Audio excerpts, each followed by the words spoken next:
بسم اللہ الرحمن الرحیم۔ اللہ کے نام سے شروع جو نہایت مہربان رحم والا ہے۔ السلام علیکم محترم ناظرین،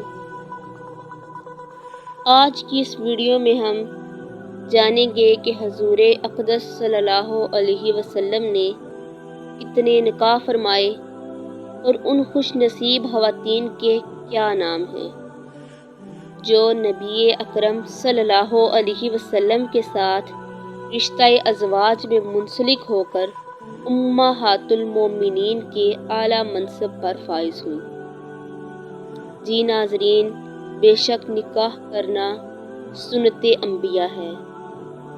شیخ عبدالحق محدث دہلوی علیہ رحمۃ اللہ القوی فرماتے ہیں کہ حضرت سیدنا عیسیٰ علیہ السلام اور حضرت سیدنا یحییٰ علیہ السلام کے علاوہ تمام انبیاء کرام نے متعدد نکاح فرمائے ہیں۔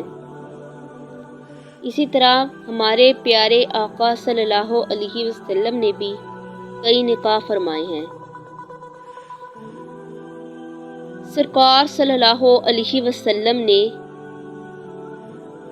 جن خواتین کے ساتھ نکاح فرمایا اور ان کو امہات المومنین کے اعلیٰ منصب پر فائز کیا، اس سلسلے میں جس پر سب کا اتفاق ہے وہ 11 صحابیات رضی اللہ عنہن ہیں۔ ان میں سے 6 تو قبیلہ قریش کے اونچے گھرانوں کی چشم و چراغ تھیں، جن کے اسماء گرامی یہ ہیں: حضرت سیدنا خدیجہ بنت خویلد، حضرت عائشہ بنت ابوبکر صدیق، حضرت حفصہ بنت عمر فاروق، حضرت ام حبیبہ بنت ابو سفیان، حضرت ام سلمہ بنت ابو امیہ، حضرت سودا بنت زمعہ، اور 4 کا تعلق قبیلہ قریش سے نہیں تھا بلکہ عرب کے دوسرے قبائل سے تھا۔ وہ یہ ہیں: حضرت زینب بنت جہش، حضرت میمونہ بنت حارث، حضرت زینب بنت خزیمہ، حضرت جویریہ بنت حارث۔ یہ 4 وہ امہات المومنین تھیں جن کا تعلق عرب کے دوسرے قبائل سے تھا، قبیلہ قریش سے نہیں تھا، اور ایک غیر عربیہ تھی جن کا تعلق بنی اسرائیل سے تھا۔ یہ حضرت صفیہ بنت حی رضی اللہ تعالی عنہا ہیں۔ آپ رضی اللہ تعالی عنہا قبیلہ بنی نذیر سے تھیں۔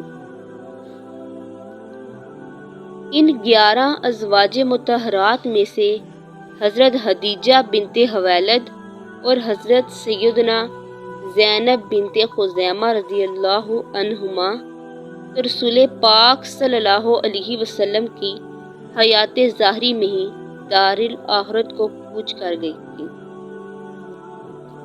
جبکہ بقیہ 9 ازواج مطہرات نے حضور اقدس صلی اللہ علیہ وسلم کے ظاہری وصال کے بعد انتقال فرمایا۔